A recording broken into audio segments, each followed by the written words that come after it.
Sachal news net work کی videos میں خوش آمدید۔ ناظرین، ویڈیو سے متعلق اپنی قیمتی رائے کا اظہار کمنٹ باکس میں ضرور کریں اور چینل کو سبسکرائب کریں۔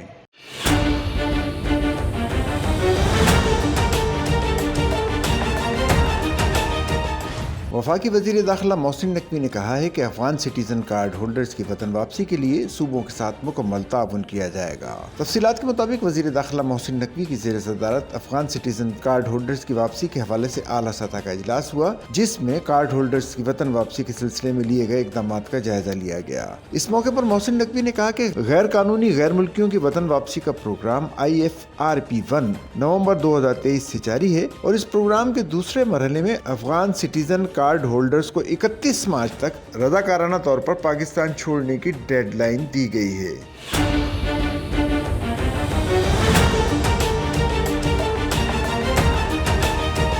وزیر داخلہ کا کہنا تھا کہ وفاق اور صوبائی حکومتوں کے مابین افغان سٹیزن کارڈ ہولڈرز کی واپسی پر عمل درآمد کے حوالے سے مسلسل رابطہ ہے۔ واپسی کے عمل میں صوبائی حکومتوں کو وفاق کی جانب سے ہر ممکن تعاون فراہم کیا جائے گا۔ انہوں نے کہا کہ وزیر اعلیٰ خیبر پختونخوا علی امین گنڈاپور کی تجاویز پر کمیٹی قائم کی گئی ہے۔ وزیر مملکت طلال چودھری صوبوں کا دورہ کریں گے تاکہ واپسی کے عمل میں پیش آنے والے مسائل کا ازالہ کیا جا سکے۔ وفاقی وزیر داخلہ محسن نقوی نے واپسی کے عمل کے دوران غیر ملکیوں سے اچھے برتاؤ کی ہدایت کی۔